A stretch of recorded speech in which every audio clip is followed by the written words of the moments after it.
Hey there, Wannabeez. John here to tell you about a very, very exciting opportunity we have going on. We're doing our first giveaway. We have assembled a small group of items that we think are just overall relevant to us, relevant to our Godfather pod, as you would put it. Tell him, Steve, Dave. We are going to be going through the one and only giveaway ant. If you're on Twitter, X, whatever you want to call it, you know who this is. His Twitter handle is at loathe stupid. Yes, thank you, Justin. Nick, read off one of the things that's on the list. Go ahead and tell me about it. We're not fucking around. What do we got? What do we got for these Wannabees out there? Of course, they're the Wannabees pins, brought to you by Justin Kyle, because he's amazing. I haven't been able to talk to you guys since you got it. What do you think? It's I just kind of kept flipping them over in my hands and just looking at them and like shoving them in my wife and our roommate's face, just being like, "Look, I'm a cartoon. I'm on a pin. This is amazing." You did so good with the packaging and the tag with it is so well done. So it's a pin set. Each one of our little bee avatars is its own pin, and then there's a pin of just the Wannabeez logo. But this is going to be one of the only ways that you can get it, really, unless you know one of us personally, because it's not like we're going to sell the pins. There's only 50 of them made. Let me tell you about another thing. We this whole giveaway thing, it's been a long time coming, because from when the idea was conceived, I believe it was Justin who got the idea. Actually, he reached out to me. Oh, okay. Giveaway Ant reached out to me and said, I would love to do a Wannabeez thing, get you guys out there. He's a big fan of the show. So this was all his idea that he brought to me, and then he and I sort of bounced it back, and because we're like, what the fuck are we going to give away? Yeah.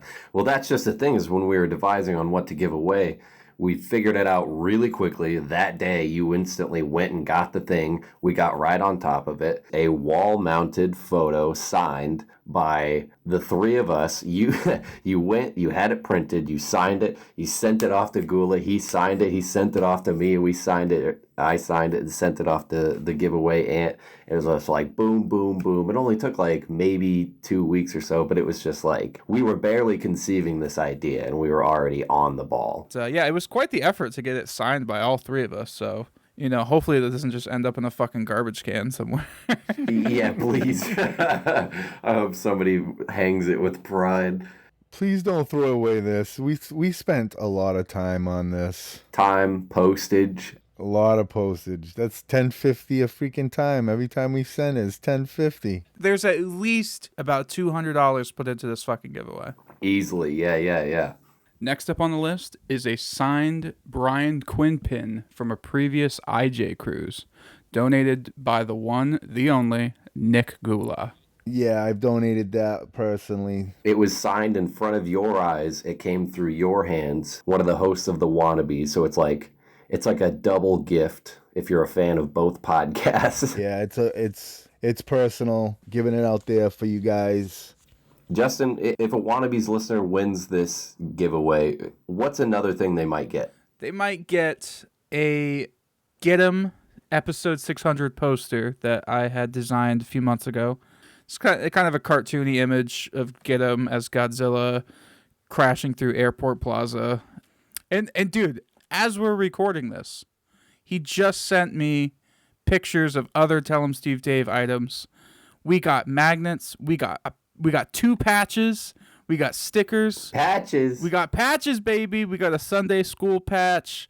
We got the Tell 'em Steve Dave Town patch. We got, looks like a Prussian Kissing Skull magnet. Pinball Twins sticker. We got there's all kinds of Tell 'em Steve Dave stuff.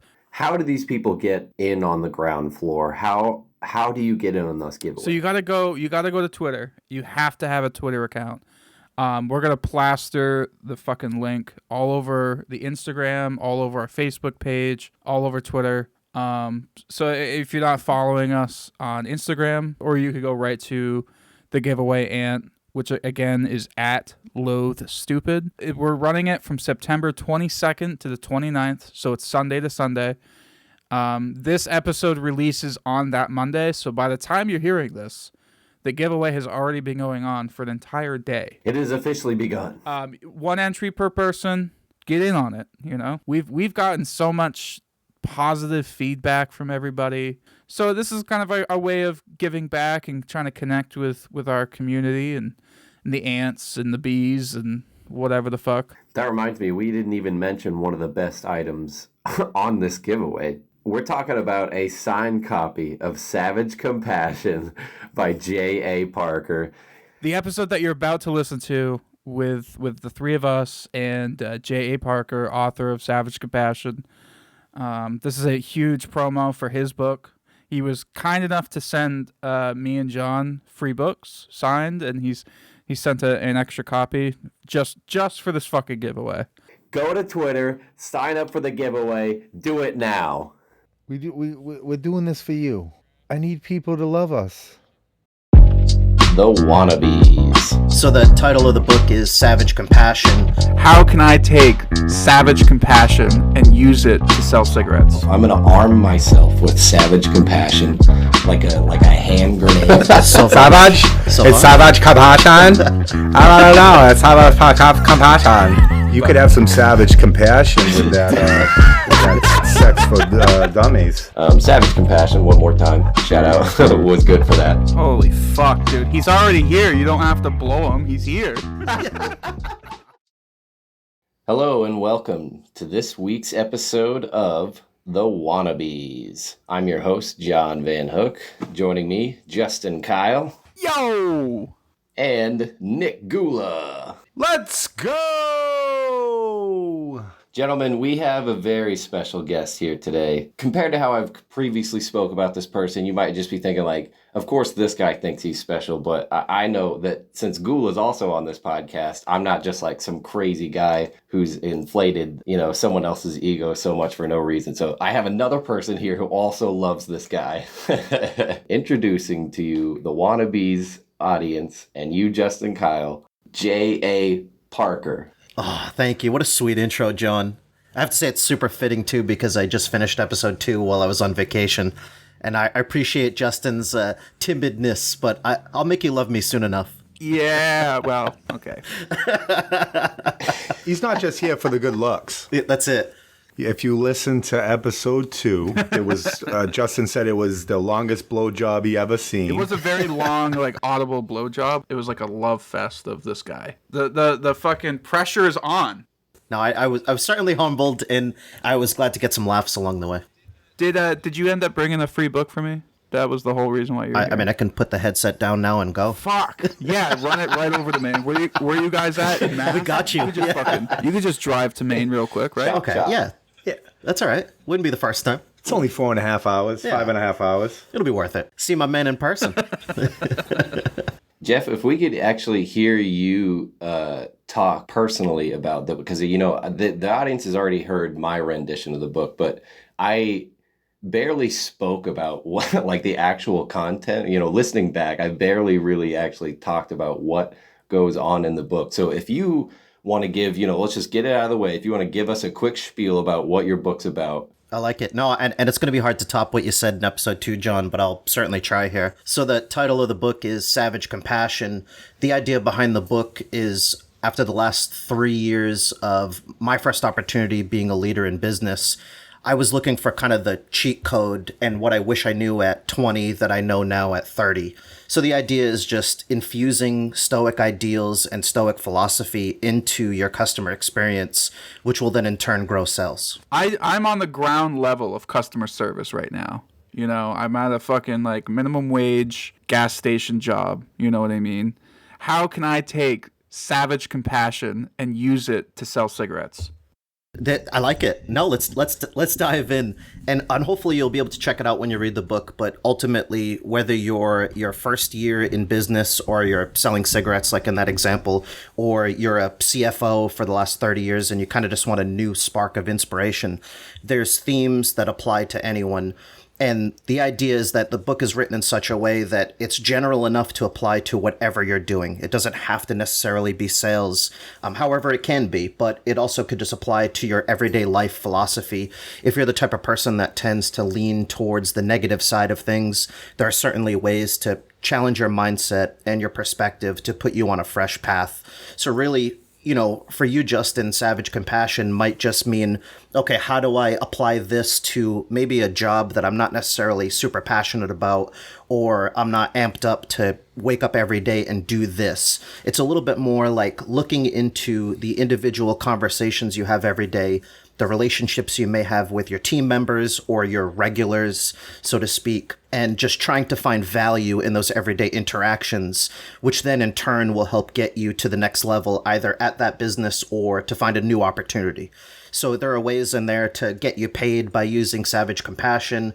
There are ways to focus on the 80-20 rule. Maybe time management isn't necessarily your thing, but it's another way to just take this unrelenting, just savage approach to bringing value to people's lives every single day with zero expectation of getting something in return, and then the universe providing those things back to you in many ways you may not even expect. My problem right now is like anytime I'm going to work, I think to myself, I'm either going to burn this fucking place down. So right now I've got the savage part. Yeah. We just have to infuse some compassion in there as well too. I'll tell you what he's definitely missing in this equation is the philosophy part. He needs the stoicism part. That's the binding of that's what the bridge he's looking for to make those two words come together, as because they're kind of, I love, that's one of the things I love so much about the title and the whole point of it, just the word you use it so many times in the book, Savage Compassion, and there's such opposite words, and it just, I don't know what the actual term is for that, but it just kind of boggles the mind when you try to put them together like that. The problem isn't the problem. The problem is the view of the problem. So many of us go to jobs every single day that either they can't stand or they feel like is potentially a stepping stone to something else. We just have to focus on what is within our control. So while we might not be able to control having to go to that job every single day, you can control your behavior to how you approach the day. So, maybe that's not something, you're looking forward to, but we have to work this 9 to 5 or we have to punch this clock, so to speak. But you can certainly go in there, talk to your regulars, build some relationships, have some fun along the way. Those are things we can control. So your positivity, your mindset, that's always within the bumpers of what you can do. You may not be able to control the four walls that are around you, but it's your perspective while you're within those four walls. Yeah, I think I need to adjust my perspective. Like you put on that like customer service face, you put on that fucking mask. And for me, it definitely feels like as soon as I walk in there, it's like I'm a different person. You can turn it on. Like I try to like literally force myself to like have that fake laugh, have that fake smile for fucking 8 hours, and then by the time I'm done, I'm like, fuck, that was exhausting. Yeah. And you think that there's opportunities every single day while you're selling people cigarettes or you're having conversations about things that don't mean anything to you, you could have made his or her day without even trying. So let's get into that, because we talked a little bit about that off mic, I believe, Justin. How about tell him the story about the lady? She gets the scratch tickets. See if he can come up with a little way for you to deal with this lady in some way and relate it to the book Savage Compassion. Here we go. There's this lady that comes in, every day, buys scratch tickets. She's there for like an hour, and she has the same fucking conversation with me, with the other clerks, and every customer that walks in. It's like a routine. Her actions are the exact same. She touches everybody on the shoulder. She laughs the same way. She says it's scripted, rehearsed. Like she's like, her whole thing was, I started scratching tickets because I need $100,000 to buy a house, and she quit smoking. And now she's scratching tickets, and she's trying to win a house, and this and that. And she said it, I'm not even kidding, 30 fucking times. And like the first time, I'm like, okay, yeah, I get it. The housing market, right? Never mind time 30. I could put on the face and pretend to like engage, not pretend to engage, but like engage and like have that conversation. But then it's like every fucking customer that comes in, she says the same thing. This is probably her social interaction for the day. I think you're already solving the problem for yourself, because I can tell you're trying to lead with empathy, which I think is the ultimate solution. Like you said, obviously this is a highlight of her day to come in there and tell this story.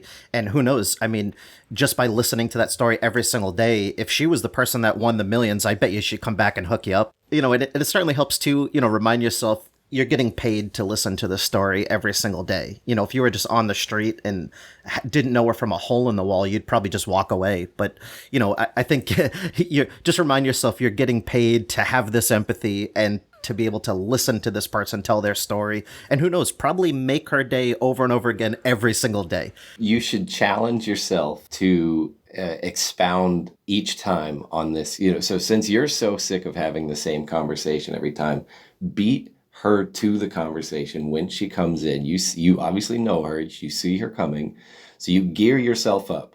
You tell yourself, I'm going to arm myself with savage compassion, like a hand grenade. And when she comes in, just hammer her with questions about like what kind of house do you want to get, or like where do you see yourself living? Well, where do you want to buy the house around here? You know what I mean? Just like try to change up the conversation, and also in the way you're gonna be embracing her with that customer service that the business that is employing you actually wants out of you. In turn, you might find yourself falling into some sort of not promotion, but maybe even just a pay raise, because they understand that if they have such an importance. I've been in that position many times at jobs that they see such an importance in the job that you're in that like they could promote you, but you do such a good job in the position you're at. They want to keep that solid worker where they have. So maybe that it could in turn just lead to more opportunity or money down the line, and even in turn make your own day better by being like, I'm not going to be so cloudy and dreary, and I'm just going to like try to make it fun for me. So, and bringing that up, saying that she said the same thing every day made me think, back when I worked at Domino's, me and my friend Trevor had this thing where we would talk about certain customers as like, it's so inhumane, but we would talk about them as like science experiments, because, you had those people who were so very NPC-like, but there was a sort of responsibility we had as the scientists to give them the most warm, empathetic, genuine reaction that we could, so that we could bring that out of them, the personal, the parts that made these people unique and made us want to study them, so to speak. When I say take a chance, you know what I mean? Just by taking a chance like that of just like, I'm going to push myself just to be more bubbly of a person, just even adapting that alone, you'll immediately feel like there's like this inner web in the universe that you've been just not paying attention to. Well, and John, kind of like you're saying too, I think the way to build the behavior is to stop yourself in every conversation and transaction you have.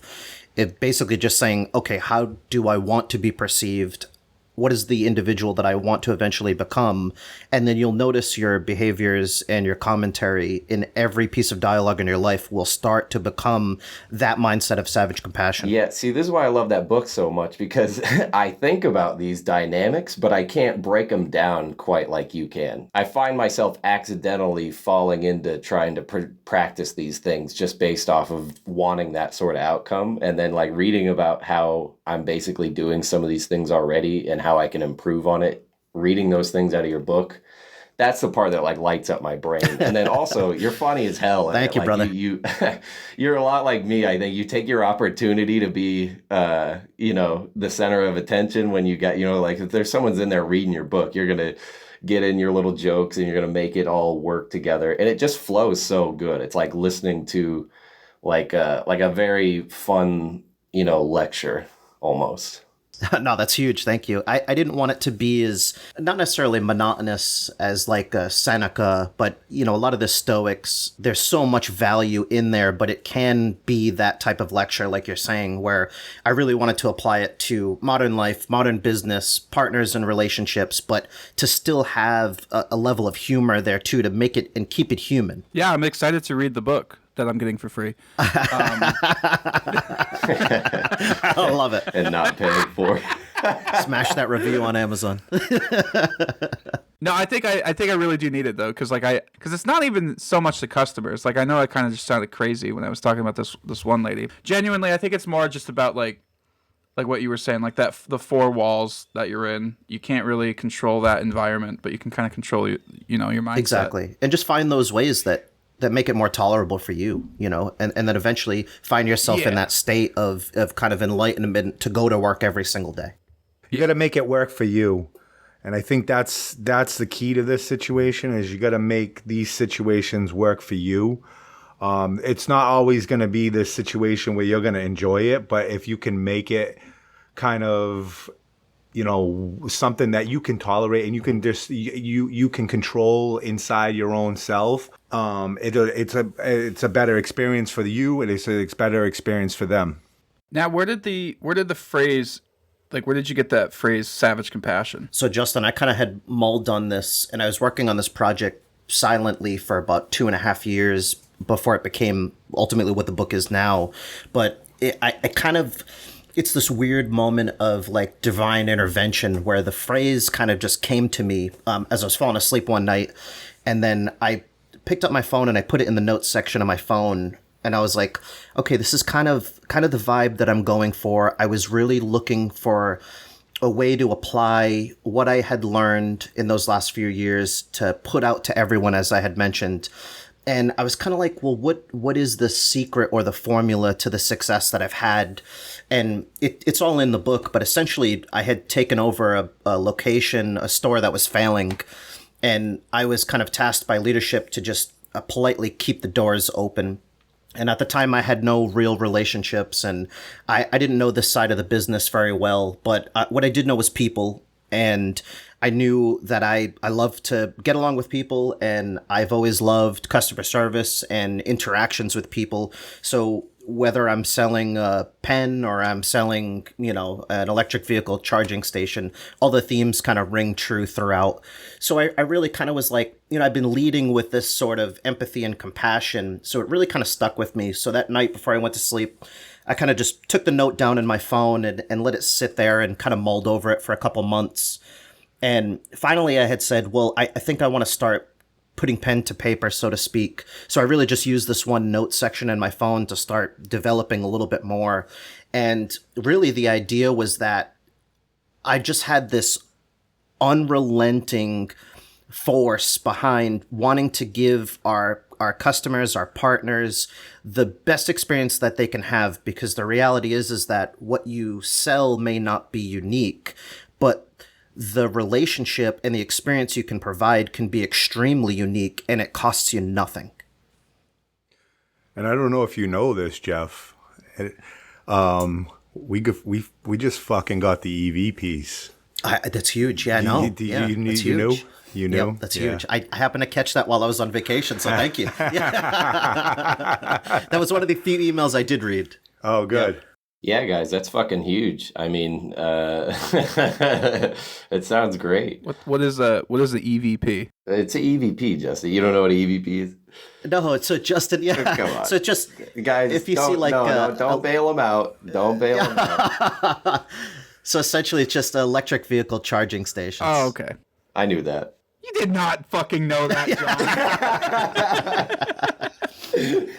He's trying to be all fucking cool now.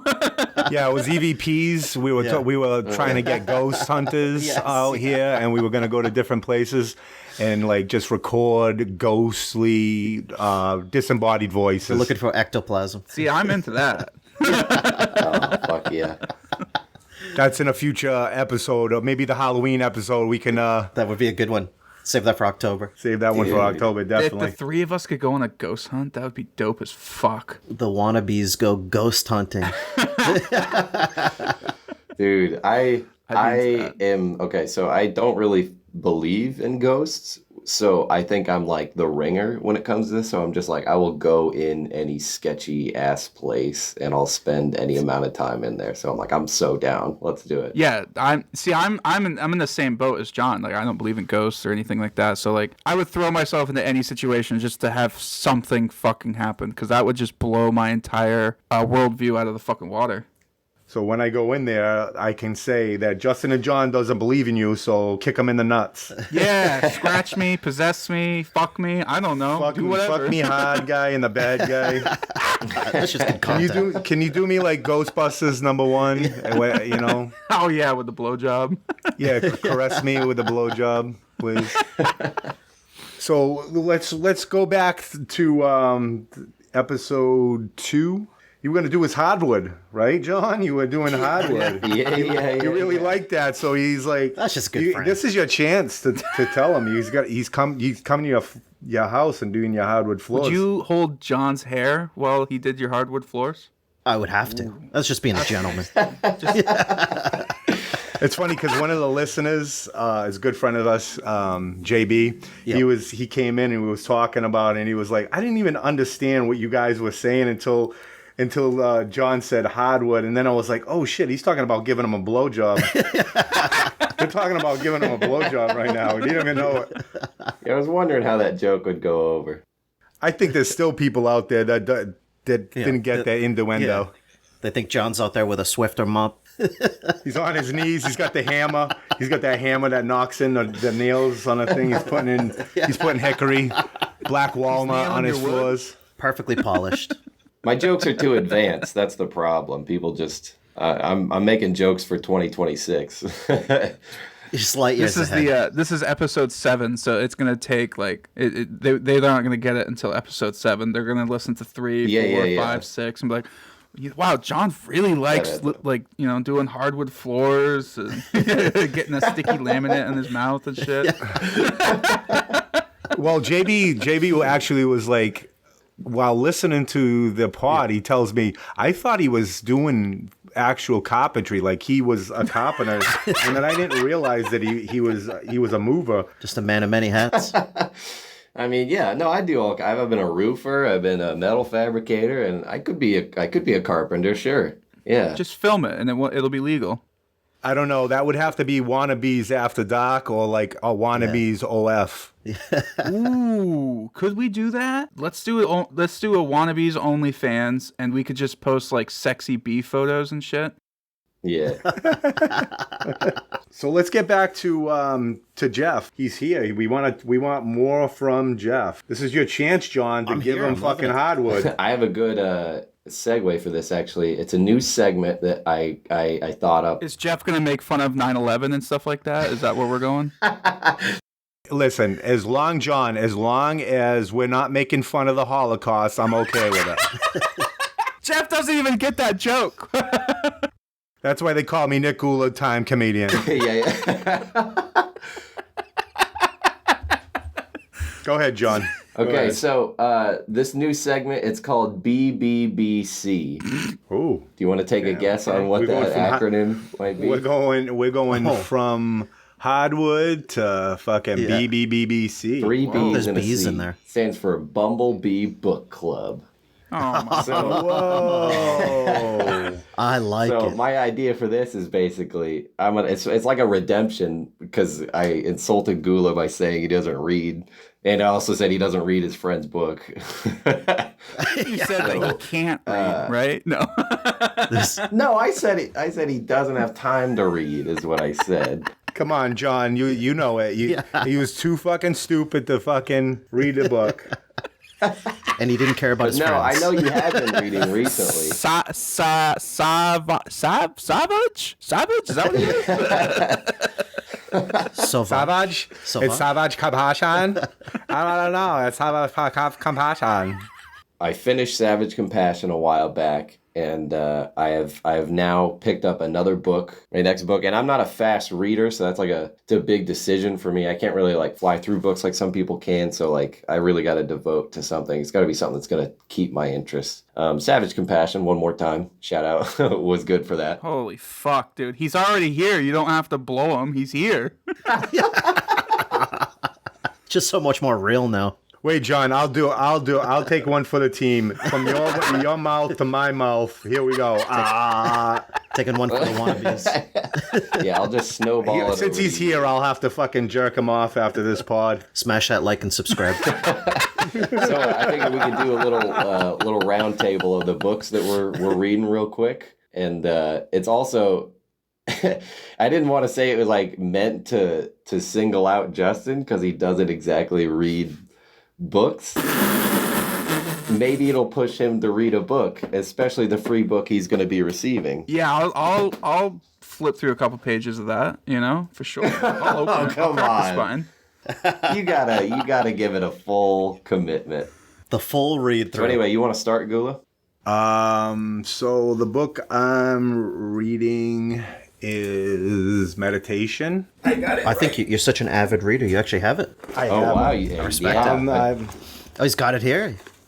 Meditations. a true fan of meditations Marcus. carries it around with him. Well, it's my blanket right now, John.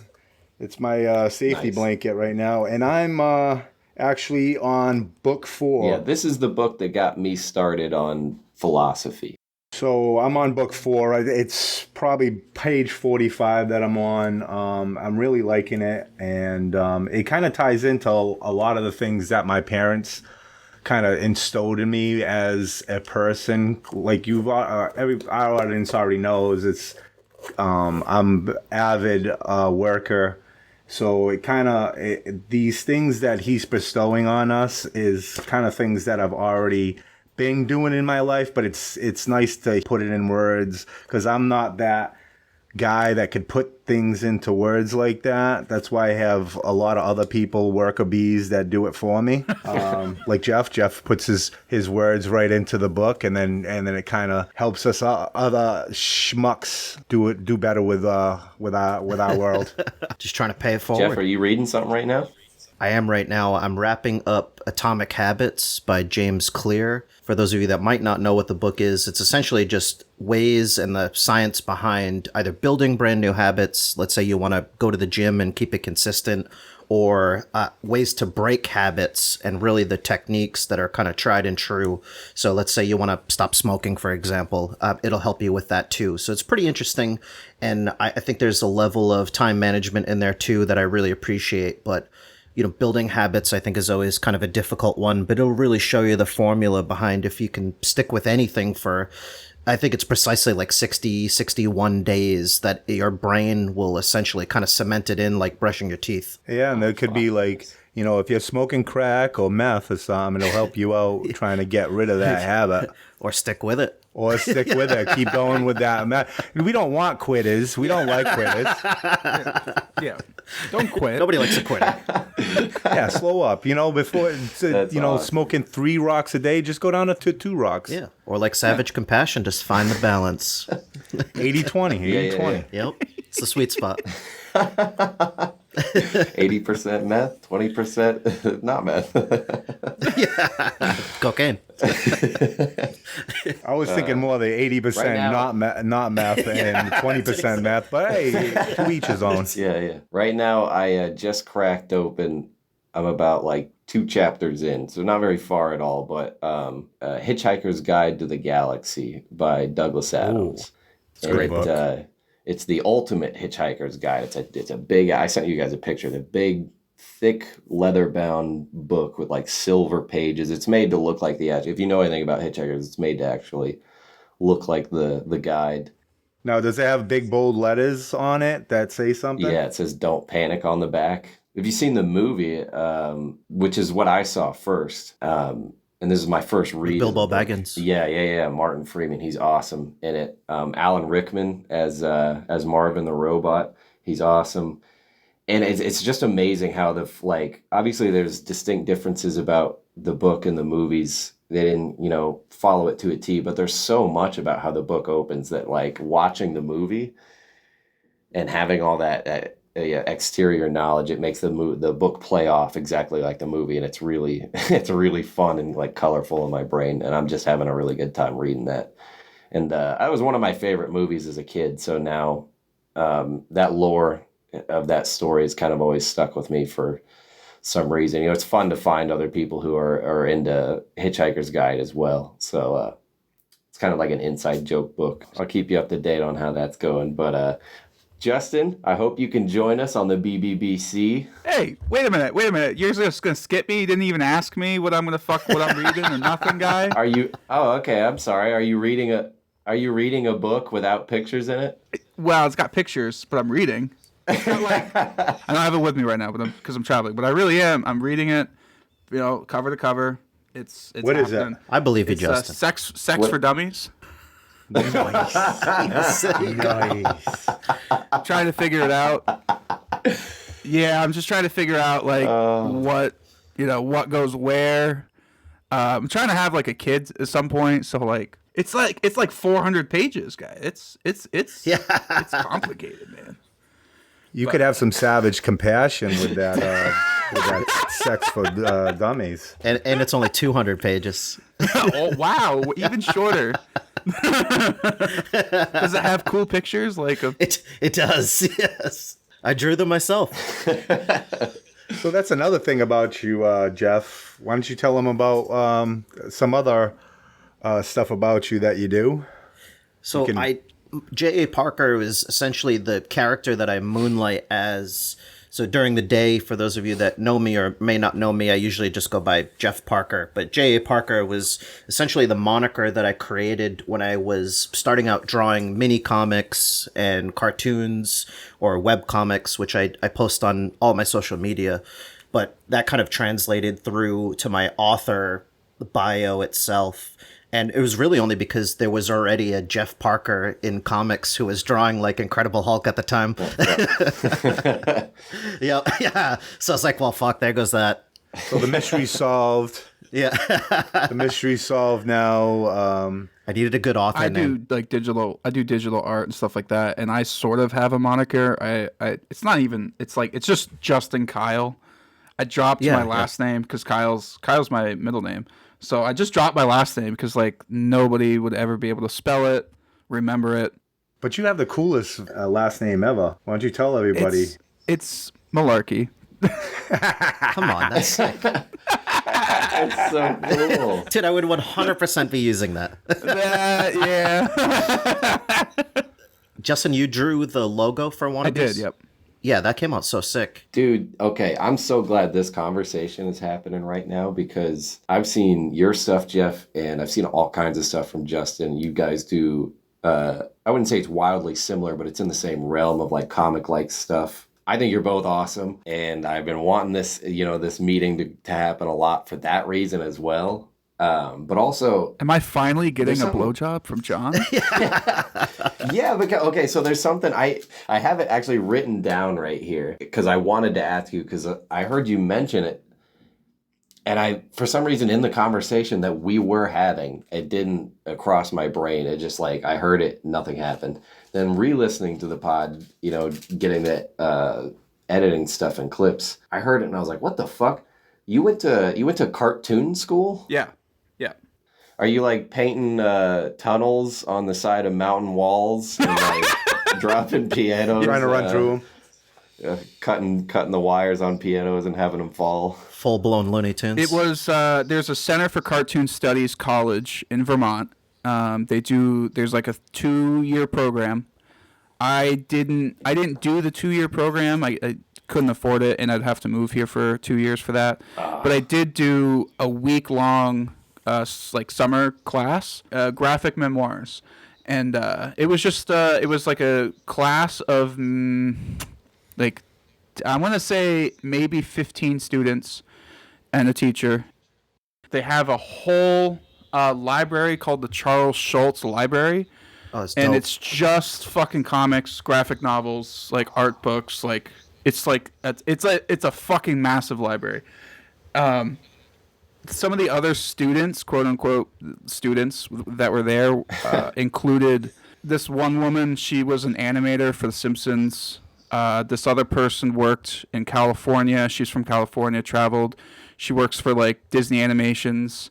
There was a fucking Canadian guy there that was like an Olympic track runner or something. Like these are like some fucking like I was rubbing elbows with crazy talented people.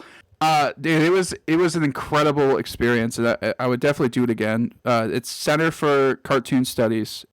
Justin, are you a fan of James Kachalka? So he's probably best known for American Elf. He ran that. It was like a daily web comic for, I think it was one of the longest running ones. But he's from Vermont. Yeah, that's really fucking cool.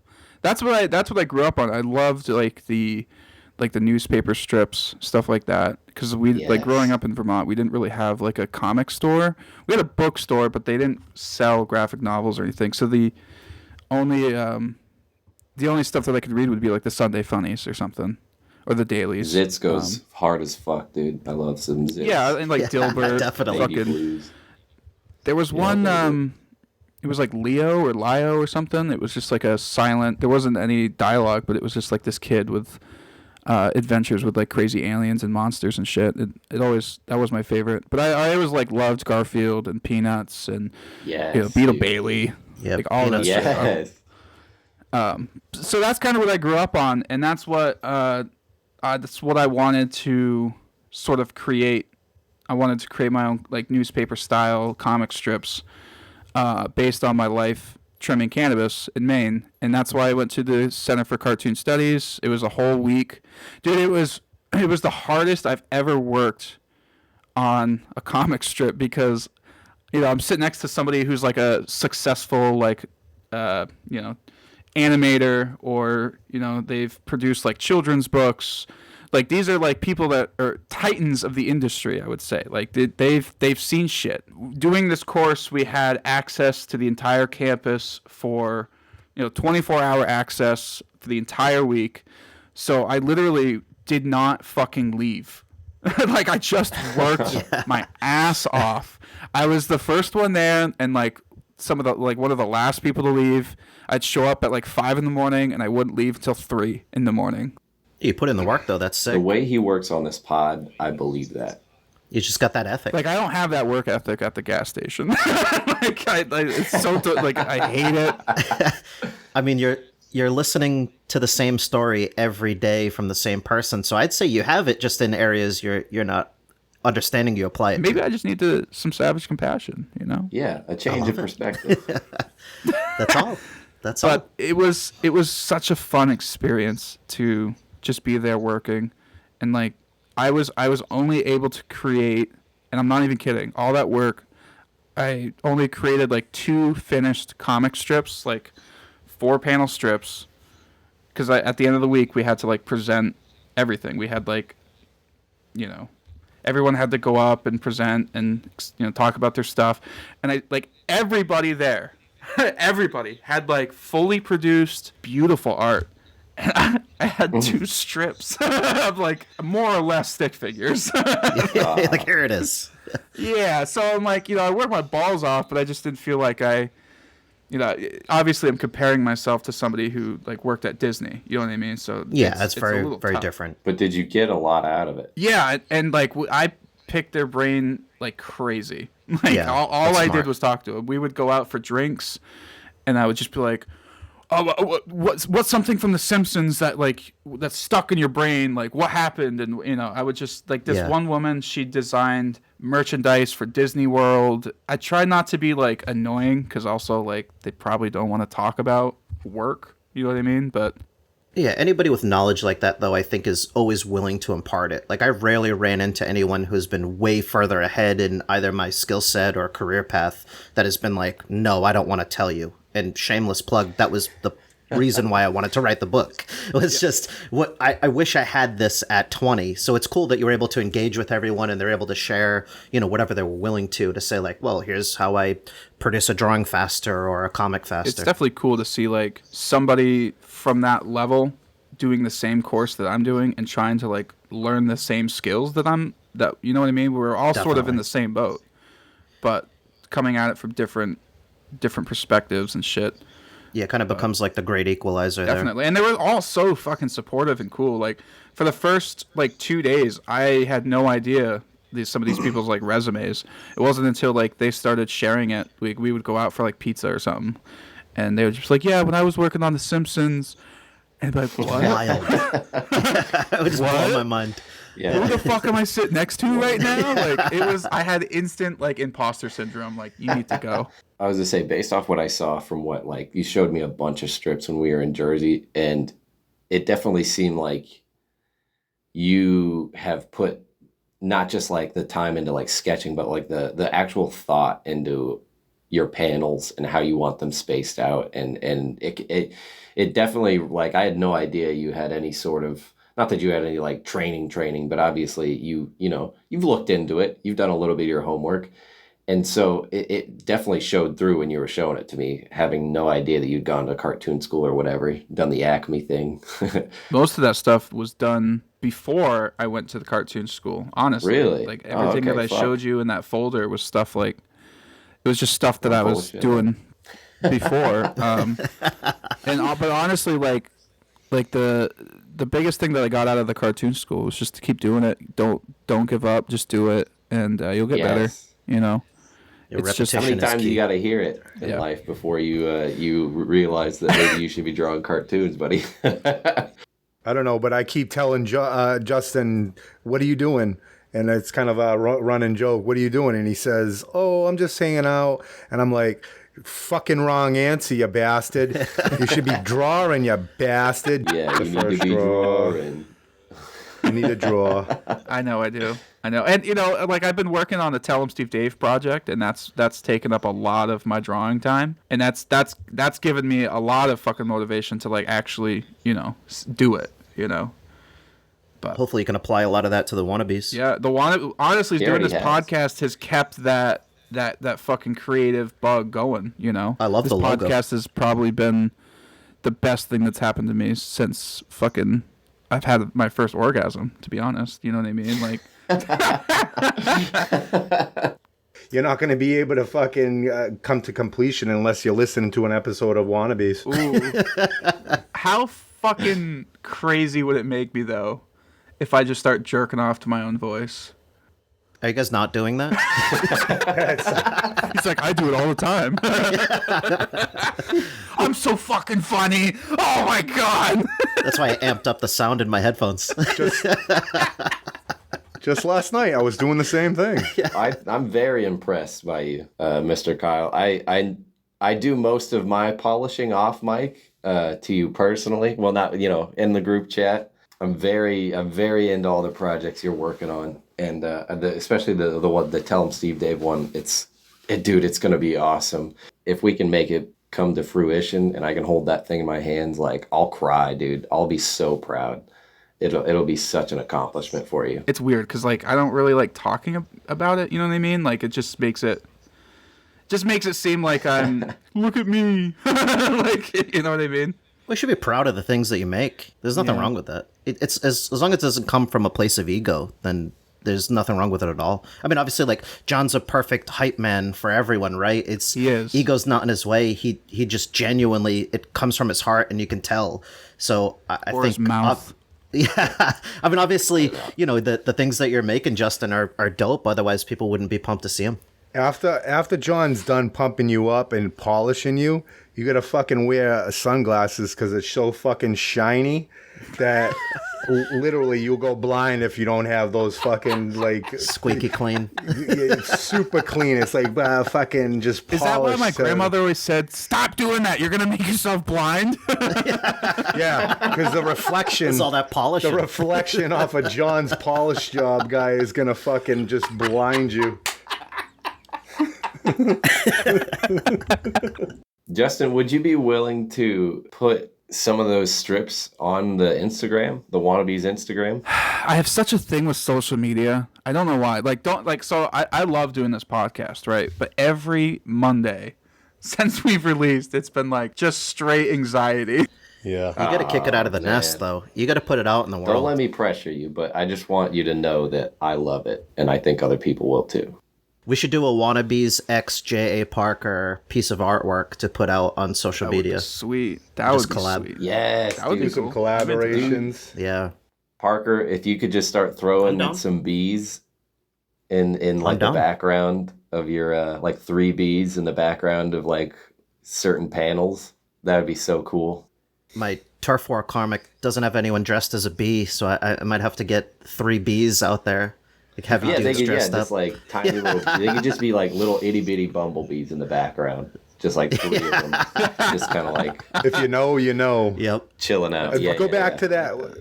So like going back to that whole thing, we were talking about. Me and Jeff were talking about. Scared money don't make money, right? If you're scared, you're out to put that out there, you're not gonna make it, and you're not gonna make it because scared money don't make money. That's a really good fucking. I like that. And Justin, I feel you, because honestly, man, for a while I was like not even gonna publish this book. I was like, I don't know. It could be absolute trash, and I think it's cool, and I'm on my 15th rewrite of the entire thing, just trying to add more and more value for people. And you don't know until it gets out there. Yeah, that's, and it's just like, I don't know why. Like, I think like after like COVID, maybe I just started getting real anxious about posting anything. I honestly don't know why. Like I said, I love this podcast. I love my art. I love doing it. I love showing people my art. It's just for whatever fucking reason, like posting on Instagram, especially my Facebook, like it just sends me into like an anxious fucking panic attack for some reason. Like there's no reason for it. There's absolutely no reason for it, because especially like with this podcast, we've gotten nothing but good reviews. Yeah, but definitely. it's just like it's I don't know.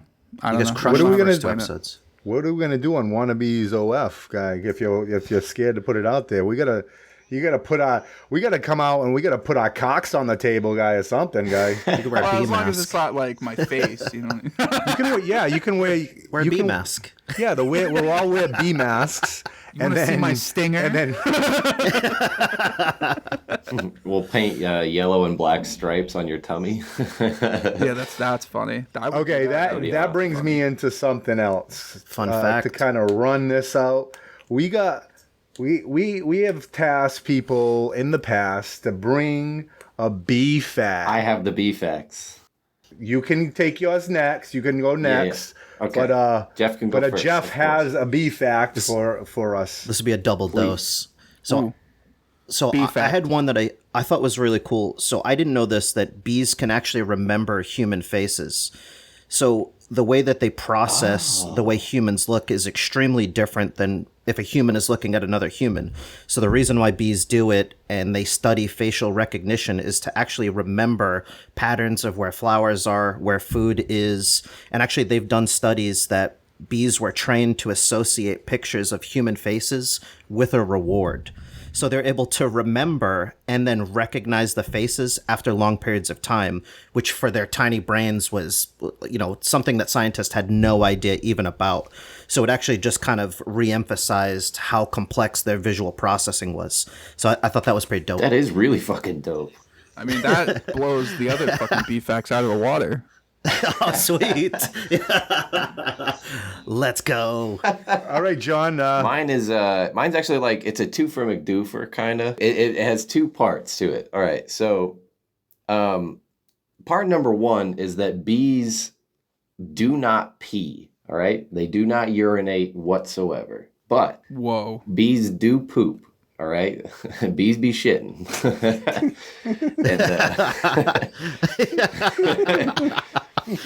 Bee poop was once mistaken for a bioweapon. Whoa. It's hardcore. All right. In the late 1970s, there were reports of mysterious, sticky yellow substance falling from the sky in Southeast Asia. It's always Southeast Asia.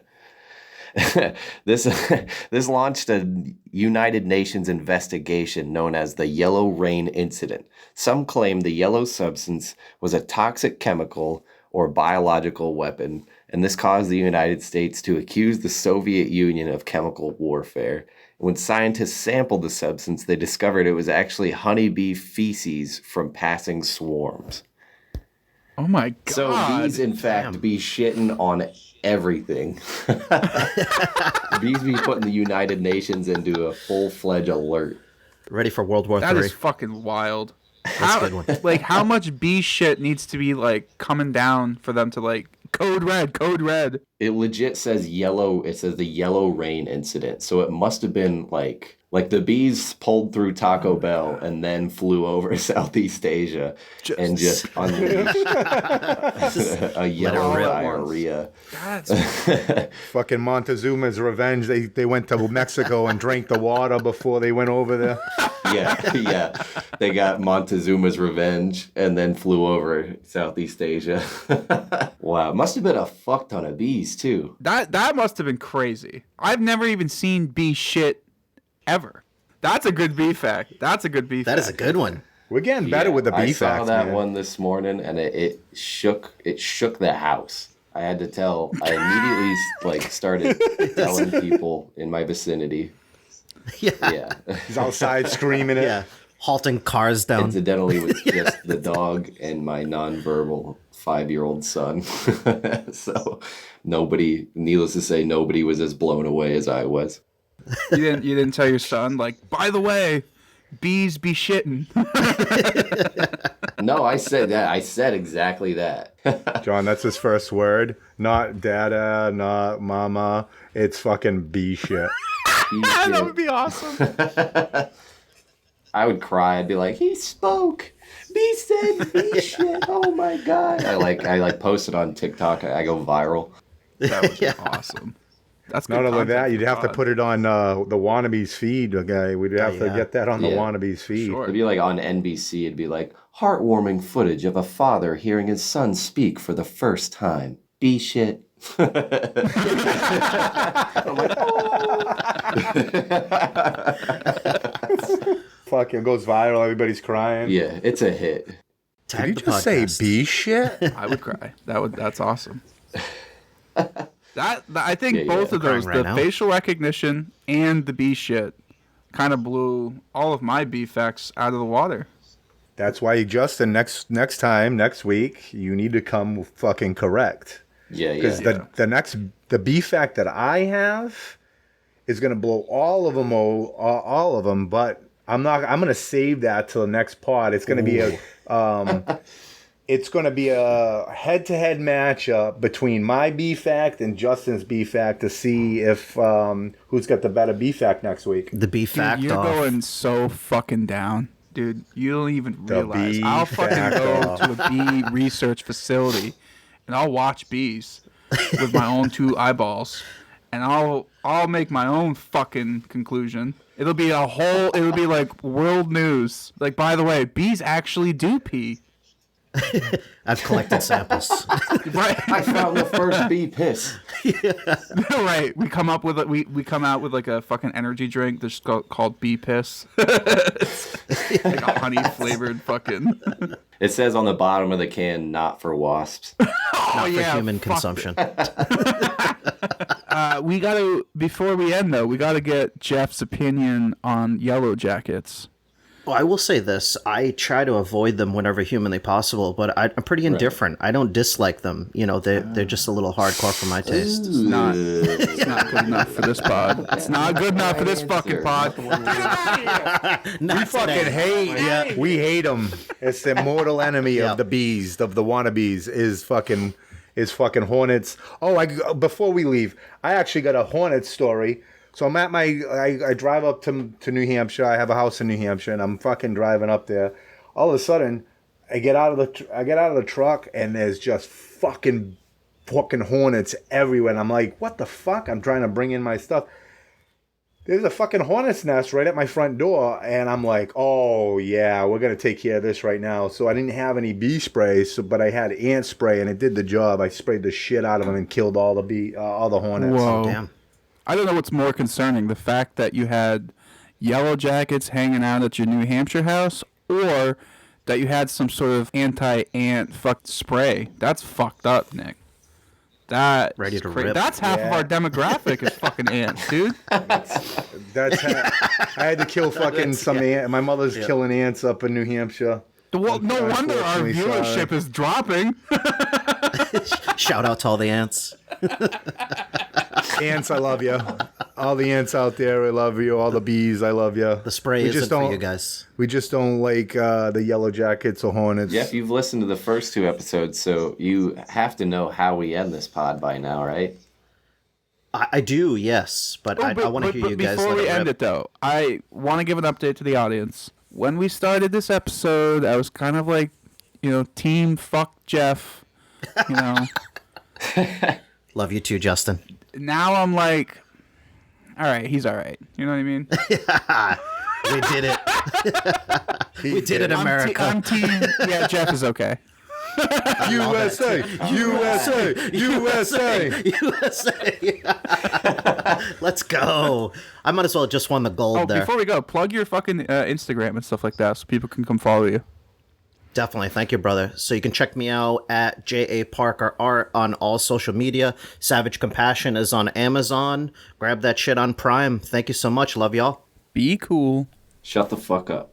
Buzz, buzz, motherfucker. Thank you, gents. I appreciate it. Of course. Thank you.